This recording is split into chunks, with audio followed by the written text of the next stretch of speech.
ओम शांति। दादी प्रकाशमणि के अव्यक्ति मास के उपलक्ष्य में आइए सुनते हैं दादी प्रकाशमणि जी का जीवन परिचय। पहले सुनेंगे दादी का लौकिक परिचय। आपका प्रकाश तो विश्व के चारों कोनों में फैला हुआ है। बाबा के अव्यक्त होने के पश्चात 1969 से आपने जिस प्रकार यज्ञ की वृद्धि की, मात्र स्नेह से सबकी पालना की, यज्ञ का प्रशासन जिस कुशलता से संभाला, उसे तो कोई भी ब्रह्मवत्स भुला नहीं सकता। आप बाबा की अति दुलारी, सच्चाई और पवित्रता की प्रतिमूर्त, कुमारों की कुमारका थी। आप शुरू से ही यज्ञ के प्रशासन में सदा आगे रहीं। बाबा के साथ साथ आपको भी सब मुन्नी मम्मा के नाम से ही पुकारते थे। आपने शुरू में पटना, मुंबई तथा अन्य कई स्थानों पर अपनी सेवाएं दी। बाबा के अव्यक्त होने के बाद देश विदेश में अपनी अथक सेवाएं देते हुए सभी ब्रह्मवत्सों को एकता के सूत्र में पिरोकर हर एक की विशेषता को कार्य में लगाते हुए अनेकानेक यादगार कायम किए। आप सदा सबके दिलों में अमर हैं। आपने 25 अगस्त 2007 को अपने भौतिक देह का त्याग कर नई दुनिया का प्रारंभ करने निमित्त एडवांस पार्टी में अपना पार्ट नूंद लिया। अब सुनते हैं दादी प्रकाशमणि जी का लौकिक अलौकिक जीवन का अनुभव। श्री कृष्ण की भक्ति। वे सुनाती हैं, मैं 7-8 वर्ष की थी, तब से ही कोई दिन ऐसा नहीं आया जो मैं कृष्ण की पूजा ना करूं। भले ही स्कूल में भी जाती थी, मुझे छोटेपन में से रहता था कि मैं मीरा बनूंगी। मीरा की कहानी मैं जानती थी। मेरे घर के बिल्कुल पास में श्री राधा कृष्ण का मंदिर था। उसमें मैं सुबह शाम ज़रूर जाती थी, पूजा करती थी। रात के समय श्री कृष्ण को झूले में झुलाती और फिर झूले से उठाकर पलंग पर सुलाना, यह मेरा नित्य नियम था। मेरे को श्री कृष्ण से बहुत ही प्यार था। मुझे महसूस होता था कि श्री कृष्ण भी मुझे बहुत प्यार करता है। राधे भी मुझे बहुत प्रिय लगती थी। मैं रोज़ भागवत भी पढ़ती थी, जिसमें श्री कृष्ण के चरित्र हैं। सिंधी लोग गुरु नानक को मानते हैं, इसलिए सुखमणि और ग्रंथ साहब भी पढ़ते हैं।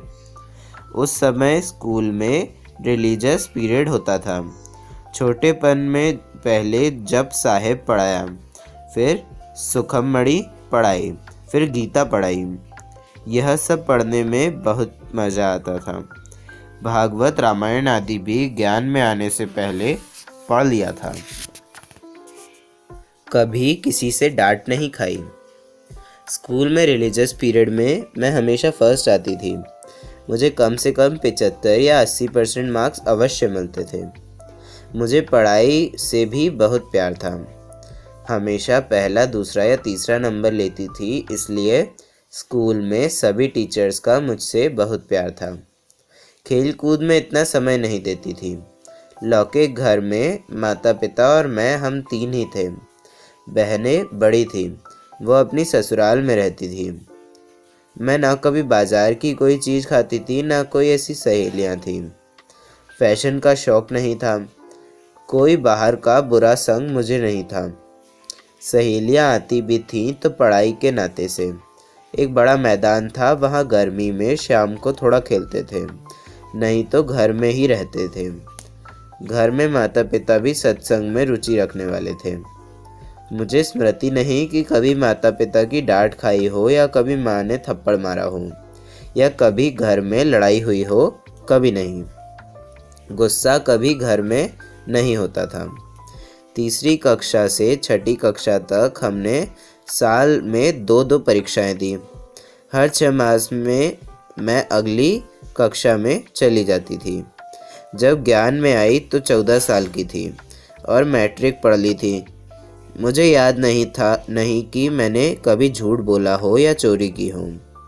मुझे स्मृति नहीं कि मैंने मुख से कभी गाली बोली हो या किसी ने मुझे बोली हो। कभी नहीं। मैंने कभी सिनेमा नहीं देखा, इसलिए बुरी बातों का कभी असर नहीं रहा। श्री कृष्ण के दीदार की इच्छा।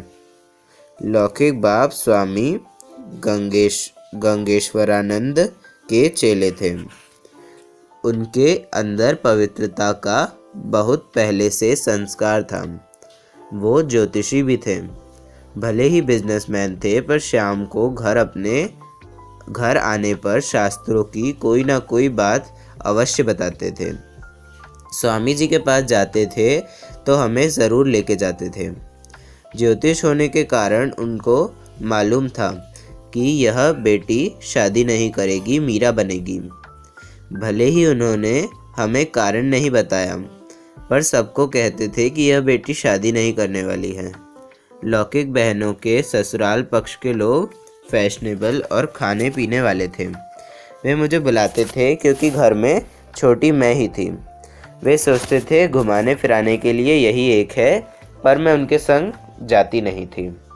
वे कहते थे आज यहाँ चलो वहाँ चलो, मैं कहती थी मेरा तो मंदिर में जाने का समय है। कभी कहते थे आओ हमारे घर रहो। मुश्किल से कभी आधा दिन जाती थी, फिर भाग आती थी। कहने का भाव है कि हम छोटेपन से ही ऐसे संस्कार वाले थे, जो बाद में उन संस्कारों की बहुत मदद मिली। मुझे याद नहीं मैंने कभी माँ को कहा हो कि मुझे इस फ्रॉक की दिल है, लेके दो। मैंने कभी यह कहा हो कि यह खाने का दिल है, बना के दो। छोटेपन से यह स्लोगन याद रहा, मांगने से मरना भला, इच्छा मात्रम अविद्या। ज्ञान क्या होता है यह मैं नहीं जानती थी, पर इच्छा रखना अज्ञान है, यह मैं जानती थी। मैं कहती थी गोपियाँ थोड़े कभी इच्छा रखती थी, मीरा थोड़े इच्छा रखती थी। मम्मी को देना होगा, आपे दिलाएंगी, खिलाएंगी, मैं क्यों इच्छा रखूं, मैं क्यों मांगूं। कभी लोभ लालच नहीं आया। छोटेपन से मेरे दिल में दो इच्छाएं ज़रूर थीं कि या तो मैं विष्णु का दीदार करूं या श्री कृष्ण का दीदार करूं। कब मुझे भगवान विष्णु का या भगवान कृष्ण का दर्शन होगा, यह मुझे लगन थी। उस समय तो कृष्ण को भगवान मानते थे। श्री कृष्ण का दीदार हुआ। जब मैट्रिक पढ़ रही थी, सारे सब्जेक्ट इंग्लिश में थे। वो स्कूल ही इंग्लिश पढ़ने का था। मैं 1 साल उसमें पढ़ी। उसी स्कूल में मम्मा मेरे साथ थी। एक ही बेंच पर हम बैठते थे। मम्मा से क्लास फेलो जैसा स्नेह था। मम्मा बहुत मॉडर्न फैशनेबल थी। बड़े बड़े बाल थे, बहुत सुंदर थी, बॉम्बे की इंग्लिश पढ़ी हुई थी। मम्मा बहुत स्वीट थी, हमें बहुत अच्छी लगती थी। सन 1936 की बात है। दशहरे और दिवाली की छुट्टी हुई। 3 सप्ताह की छुट्टियां होती थीं, इस कारण बहुत समय मिलता था। एक सुबह की बात है, हम सोई पड़ी थीं अपने पलंग पर। दिवाली के समय थोड़ी ठंड शुरू हो जाती है। मैंने अपने सामने एक सुंदर बड़ा शाही बगीचा देखा। बगीचे में सुंदर लाइट चारों तरफ थी। दूर दूर बड़े फूल फल लगे थे। एक बात बीच में सुनाती हूँ, मैं चाहती थी ऐसा बगीचा मैं कभी इस दुनिया में देखूं। एक बार मैं ऑस्ट्रेलिया गई तो वहाँ एक बड़ा शाही बगीचा देखा, ऐसा मानो जिसमें ग्रीन गलीचा बिछा हूँ। मैंने कहा ऐसा तो मैंने स्वर्ग का बगीचा देखा था। तो सुबह सुबह जो बगीचा देखा था उसके बीच में एक लाइट आई। उस लाइट के बीच छोटा सा श्री कृष्ण बांसुरी लेकर नाचता कूदता बहुत दूर से मेरे समीप आया। मुझे बहुत खुशी हुई। मैं नींद में थी। मैं खुशी से देखती रही। उसी के पीछे वेशधारी फरिश्ता खड़ा था। हम छोटेपन में सत्यनारायण का व्रत रखते थे और उस टाइम में सुनाते थे, भगवान बूढ़े वेश में आते हैं। जब श्री कृष्ण के साथ सफ़ेद वेशधारी फरिश्ता देखा तो मुझे ऐसा लगा जैसे भगवान सत्यनारायण को देख रही हूँ। मुझे श्री कृष्ण भी प्यारा लग रहा था, उसे देखूं फिर सत्यनारायण को भी देखूं। मुझे दोनों बहुत प्यारे लगे। इतने में जाग पड़ी, दोनों गायब हो गए। मुझे लगन लगी कि फिर दीदार हो। मैंने बचपन में सुना था, भगवान का दीदार हो तो किसी को बताना नहीं चाहिए। इस गूंगे की मिठाई अंदर खानी चाहिए। मैंने किसी को बताया नहीं। अंदर बड़ी इच्छा थी कि फिर से मैं कब देखूं। फिर देखा ही नहीं। फिर कोठे पर बैठ गई श्री कृष्ण की माला लेकर। श्री कृष्ण तुम फिर आओ, फिर आओ। आए नहीं, बहुत माला फेरूं, ध्यान करूं मूर्ति का, मंदिर में जाऊं। आए ही नहीं, लेकिन मेरी दिल बहुत थी। मेरी एक क्लास फेलो थी, वह ओम मंडली में जाती थी। 2-3 दिन बाद मैं उसके घर गई। वह ध्यान में ऐसी बैठी थी कि आंखें ही ना खोले। उसका नाम था लीला। मैं कहूँ लीला लीला, बस वह मुस्कुराए, यूँ हाथ उठाए पर जवाब ना देवे, हाँ आंसू बहाए पर मुझे जवाब ना दे। मुझे मालूम नहीं था यह क्या है। मैंने उसकी मम्मी को कहा, मुझे तो लीला ने बुलाया है पर बात ही नहीं करती है। ठीक है, मैं चली जाती हूँ। मम्मी ने कहा, बेटी मुझे भी नहीं पता, जब देखो ध्यान में बैठी रहती है। क्या इसको हुआ है पता नहीं है, 2-3 दिन से इसका यही हाल है। फिर उसने आंखें खोली, बोली चलो रामा, तुमको श्री कृष्ण का दीदार करा के लाती हूँ। मैंने कहा, लीला क्या नशा चढ़ा है, श्री कृष्ण का दीदार कोई मासी का घर है?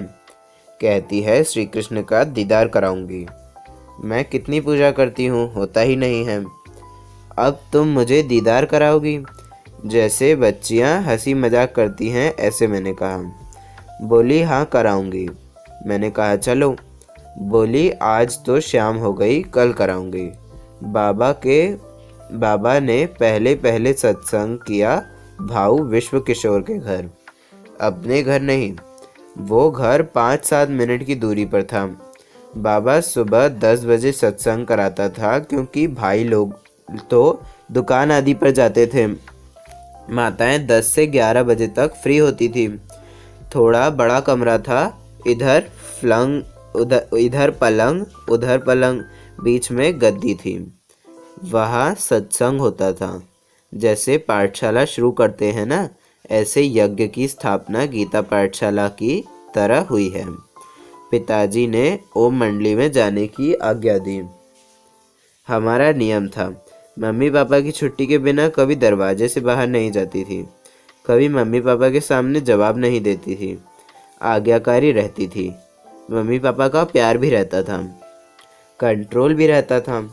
रात को जब पापा घर पर आए तो बोले, बेटी तुमको छुट्टी है, यहाँ एक दादा है, वे गीता पर सत्संग कराते हैं। माताएं जाती हैं, सुना है थोड़ी ओम की ध्वनि करते हैं। स्कूल तो तुम्हारा बंद है, क्यों नहीं सत्संग करने जाऊं?